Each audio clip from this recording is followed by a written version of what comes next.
안녕하세요. 반갑습니다.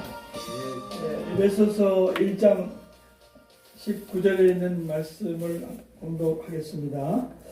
그의 힘의 위력으로 역사하심을 따라 믿는 우리에게 베푸신 능력의 지극히 크심이 어떠한 것을 너희로 알게 하시기를 구하노라 그랬습니다. 여기 말씀 중에서 능력의 지극히 크심이 있다 이렇게 말씀하고 계시죠. 그래서 오늘은 제가 이 능력이라고 하는 이 단어를 가지고 생각을 해보겠는데, 능력 그러면 우리가 생각하는 게 뭐죠? 우선 병 고치는 거, 또 귀신 내쫓는 거, 그런 능력을 우리는 지금까지 생각을 해왔고, 또 그런 능력이 있음을 말씀하시는 건 사실입니다. 그런데 그런 그 능력은 뭐 말할 것도 없는데, 전 또 다른 측면에서 이 능력이라고 하는 이 단어를 이렇게 생각했습니다. 해석의 능력도 능력 중에 하나다. 저는 그렇게 생각을 하고 있습니다.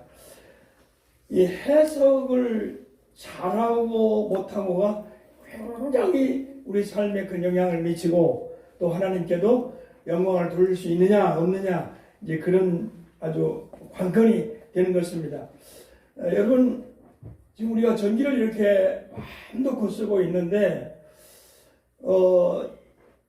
그 에디슨에서부터 출발해가지고 이 사람들이 그냥 보통으로 이렇게 살아간 게 아니고, 이 물리적인 현상 속에서 무언가를 찾으려고 하는 노력들을 했단 말이죠. 다른 사람들은 그런 생각을 안 하고 그냥 평안히 이렇게 있는데, 이 사람들은 그 물리적인 현상 속에서 뭔가를 찾아내는, 뭔가를 이 세상을 한번 해석해 보려고 하는 거예요. 전기가 없는데 이 세상 속에 그 어떤 물리적인 현상 속에서 전기라고 하는 게 있을 수 있다, 그런 얘기, 그렇게 해석을 사람들이 한 거죠. 그래서 열심히 노력을 해서 결국은 이제 오늘날 우리들이 이렇게 좋게 사용할 수 있는 전기나 이런 것들이 이렇게 활용될 수 있게 된 것입니다.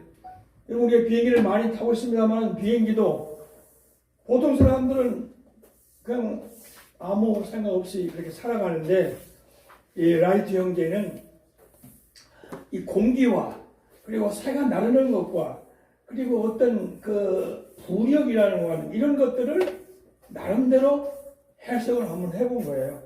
그래가지고 그 자기들이 해석이 되는 그대로 한번 이제 그 물체를 만들어서 뛰어보니까 나르는 거예요.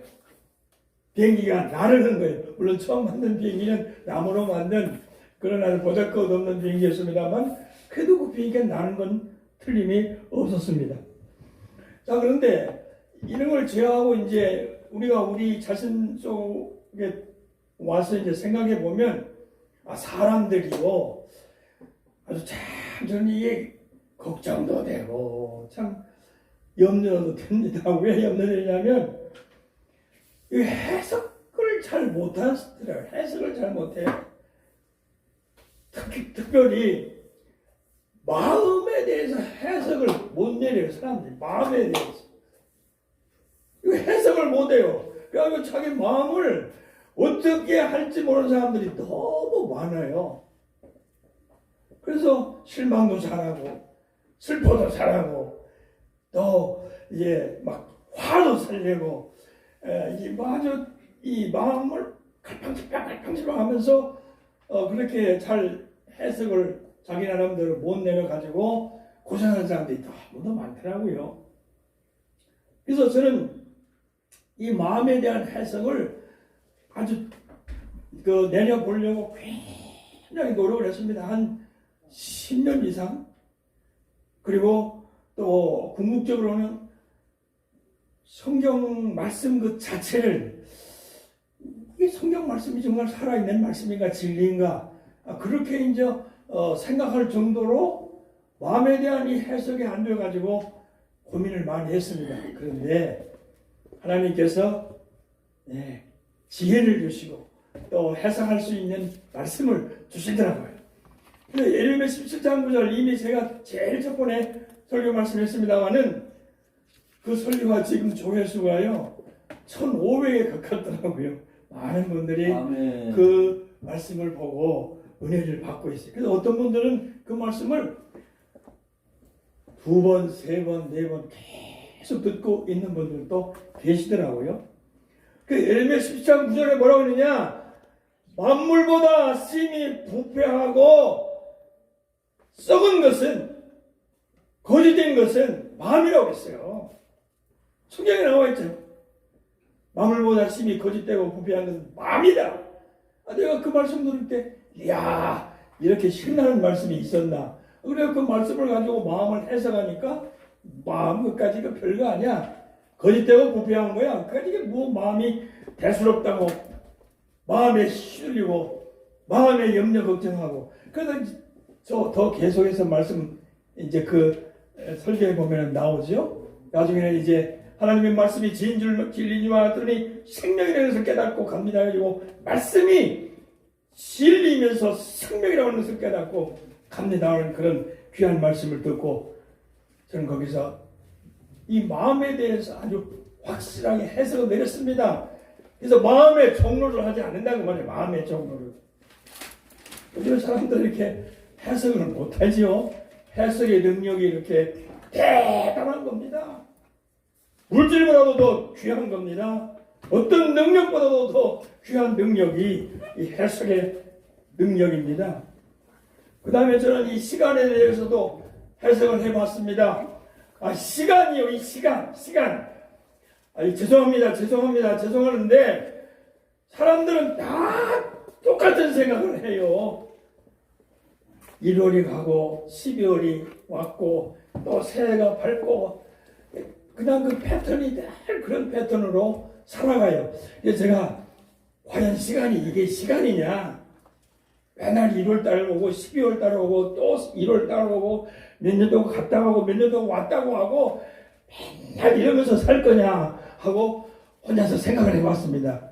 그랬더니 시간에 대한 해석이 나오더라고요. 뭐냐면 그게 그거야. 그걸 간단히 해서 시간이 별거야. 그게 그거야. 어제가 오늘이고 오늘이 내일이야.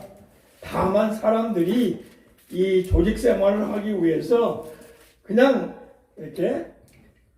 이렇게 따져 가도록 그렇게 한 것뿐이에요. 그런 걸 가지고 우리가 뭐 대단한 것처럼 새해는 뭐가 새로워지고 뭐 새로운 축복이 오고 새로운 어떤 역사가 나타나고 그런 얘기를 많이 하는데 우리가 그러면 30년, 40년, 50년, 60년 살면서 새해를 얼마나 맞이했습니까? 그러면 새해는 그렇게 꼭 원하는 대로 됐나요? 아니죠. 그건 그냥 사람들이 따지는 것뿐이고 우리는 여전히 시간 속에서 어제와 같은 시간 속에서 오늘 살고 오늘과 같은 시간 속에 또 내일 또 시간이 주어지면 그 시간 속에서 하나님께 영광 돌리고 기쁨과 감사함을 갖고 우리가 해야 할 일들을 충실히 감당하면 바로 그게 하나님께서 우리에게 주신 축복이라고 그렇게 믿습니다. 아멘. 그 다음에는 스트레스라는 걸 제가 또 해석을 했지 않습니까? 스트레스. 사람들이 스트레스라는 거 하는 걸 계속적으로 강조하고 하여튼 입에 안 떠나. 어린아이로부터 노년에 이렇게까지 아주 안 떠나요. 의사로부터 박사로부터 정치가로부터 모든 사람이 스트레스 사람들이 입에 달고 살거든요. 그런데 이 아이 제가 좀 이 스트레스 보고 하는 겁니다. 할렐루야. 스트레스가 없어요. 없다고 믿으면 없는 거예요. 그리고 우리는 하나님이 주신 은총 속에서 그 빛 속에서 그 생각 속에서 우리는 아름답게 살아가면 되는 거예요.